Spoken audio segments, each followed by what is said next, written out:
Hello everyone, welcome back to my channel Score Max 6 to 10 Class 10 Science NCERT का solution chapter है 1 chemical reaction and equation page number 6 है।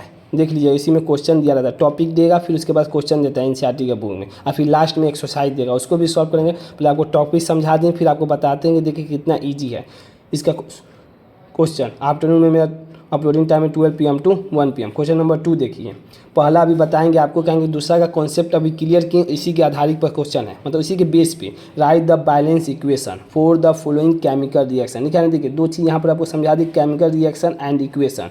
तो chemical reaction बताएं कि उसका नाम दिया रहेगा, जिससे दिया हुआ है हाइड्रोजन प्लस क्लोराइड रिएक्ट करके क्या बना, हाइड्रोजन क्लोराइड। अब क्या करा, राइट द बैलेंस इक्वेशन। अब इसका इक्वेशन मतलब इसका सिंबल लिख के उसको बैलेंस करना है। क्वेश्चन समझ गए? अब देखिए कैसे बैलेंस करते हैं। पहले लिखते हैं सिंबल, हाइड्रोजन का क्या होता है, H होता है, तो आइटम कितना है, 2 है, प्लस क्लोरीन का सिंबल कितना होता है, Cl होता है, आइटम कितना है, 2 है।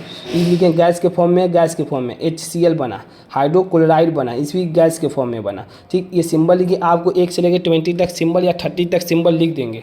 आपको दिमाग में उतना सिंबल याद करिए, बस आपका क्वेश्चन सॉल्व हो जाएगा। अब देखिए बैलेंस करने के लिए बोला है क्वेश्चन, बैलेंस दिस इक्वेशन। तो पहले इसका आइटम लिख देते हैं, कौन कौन सा इसमें एलिमेंट है। हाइड्रोजन है, हाइड्रोजन के पास कितने आइटम है, 2 है। क्लोरीन है, क्लोरीन के पास कितने आइटम है, 2 है। देखिए HCl लिखा हुआ है, आइटम का तो आपको डिफिनीशन बता दिए, मगर आइटम और कंपाउंड, कंपाउंड किसे कहते हैं, दो एक से ज़्यादा एलिमेंट हो, 2 एलिमेंट हो। देखिए 2 एलिमेंट कौन है, हाइड्रोजन और क्लोराइड हो गया, ये मिल के क्या बन गया है, कंपाउंड बन गया है। ये ध्यान, 2 एलिमेंट अगर आपस में मिल जाए तो उसको क्या बोलते हैं, कंपाउंड बोलते हैं। तो हाइड्रोजन के पास 1 है, क्लोरीन के पास 1 है।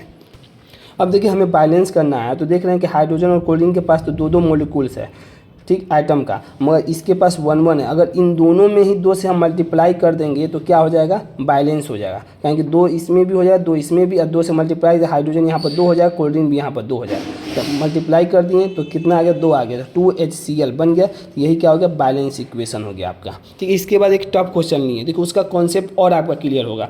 कुछ बच्चे इसमें बहुत ज़्यादा पैनिक होते हैं, ये क्वेश्चन एग्जाम में आना ही आना है। अगर आप मैथ मेरा अच्छे से पढ़े होंगे तो ये टॉपिक भी आपको एकदम अच्छे से बैलेंस समझा देंगे, नहीं भी होगा तब भी आपको हम समझाने की कोशिश करेंगे जो नहीं पढ़े होंगे। ये ब्रेनियम, बेरियम है, बेरियम क्लोराइड, दोनों साथ ही में, बेरियम क्लोराइड और अल्मुनियम सल्फेट है, रिएक्ट करके क्या बन रहा है, barium sulphate plus aluminium chloride. तो इसका सिंबल क्या होता है, BaCl2। सिंबल ब्रेनियम क्लोराइड है, दोनों क्लोराइड का फॉर्मूला Cl2, ब्रेनियम का होता है Ba। अल्मुनियम, अल्मुनियम का सिंबल होता है Al2, एटम है SO4। ये क्या हो गया, कंपाउंड हो गया 3, और किसके फॉर्म में, सॉलिड के फॉर्म में। रिएक्ट कर दिया तो क्या बना, बेरियम सल्फेट BaSO4 सॉलिड के फॉर्म में, और अल्मुनियम क्लोराइड AlCl3। बस इससे अभी आपको रिएक्शन बैलेंस इक्वेशन से मतलब, और आप इसे याद भी कर लिया रिएक्शन तब भी बहुत इंपॉर्टेंट है। एग्जाम में क्वेश्चन में इसी तरह डायरेक्ट एनसीईआरटी का पूछता है कि बेरियम क्लोराइड और अल्मुनियम सल्फेट रिएक्ट करके क्या बनेगा, सिंबल भी और इसका नाम भी। तो देखिए अब क्वेश्चन में हमें पहले बैलेंस दिस इक्वेशन बैलेंस करना है, तो पहले रिएक्टेंट देख लेते हैं। रिएक्टेंट Ba के पास कितना है, बेरियम को 1 है, क्लोराइड के पास कितना आइटम है, 2 है, अल्मुनियम के पास 2 है, और सल्फर के पास, देखिए सबको साथ लेना होगा।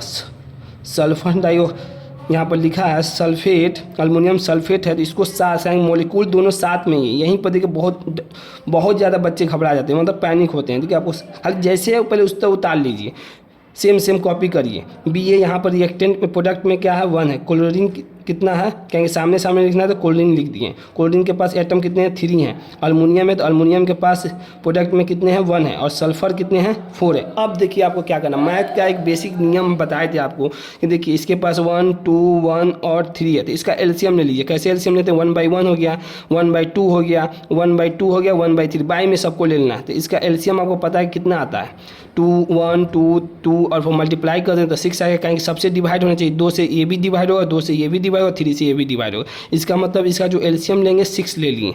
अब इसमें एलसीएम लेंगे 1 + 1/3 + 1/+1, इसका 3 लेंगे तो 1/3, 3 आ जाएगा, 3 आ जाएगा एलसीएम। कहेंगे 3 आएगा, 3 से डिवाइड हो जाएगा, एलसीएम 3 आ जाएगा। अब रिएक्टेंट है और प्रोडक्ट है, और यही जो रिएक्टेंट जो लिखे हैं ना, जो हमारे प्रोडक्ट बना है, इसको ले जाना है रिएक्टेंट की तरफ। इधर रिएक्टेंट की तरफ से मल्टीप्लाई करना है, कितना 3, और जो ये 3 × 2 लिए हैं रिएक्टेंट वाला मल्टीप्लाई करना है प्रोडक्ट की तरफ। बस इतना ही कॉन्सेप्ट है। तो कितना बड़ा दिया हुआ, हम देखिए कितना ईजी से आपको बता दे रहे हैं। ये 3 आपको मल्टीप्लाई करना है रिएक्टेंट की तरफ, हमेशा प्रोडक्ट बना है, कहीं प्रोडक्ट क्या चीज़ लिए हैं, रिएक्टेंट की तरफ मल्टीप्लाई करना है, और जो रिएक्टेंट है उसको प्रोडक्ट की तरफ मल्टीप्लाई कर, इसका फैक्टर निकालेंगे, कहेंगे 6 तो किसी में दिया नहीं है, इसका फैक्टर निकालते तो किससे होगा, 3 × 2 बताए थे आपको फैक्टर वाले में। बस इसको तोड़ दीजिए 3 × 2 के फॉर्म में, ठीक, क्योंकि यहाँ पर देखिए 3 एक जगह दिया होता है, इसीलिए इसको तोड़ना पड़ेगा, कहीं 6 तो दिया नहीं है, बस इसका फैक्टर तोड़ दीजिए। अब देखिए आंसर कैसे आपका आसानी से आता है। इसमें देखते हैं, सबसे पहले देखिए सबसे सल्फर सबसे ज़्यादा कन्फ्यूजन, कितना दिया आइटम 3 दिया है। जब यहाँ पर 3 दिया है तो अब ध्यान में आपको ये रखना है कि सल्फर यहाँ पर कहाँ है, सल्फर यहाँ पे है, तो बस यहाँ से 3 से मल्टीप्लाई कर दीजिए। अब बचा 2, तो दूसरे वाले में सेकेंड से 2 से मल्टीप्लाई कर दीजिए। और अब समझना ये 3 वाला रिएक्टेंट में मल्टीप्लाई करना है, तो जब 3 वाला रिएक्टेंट में मल्टीप्लाई करना है तो क्लोरीन,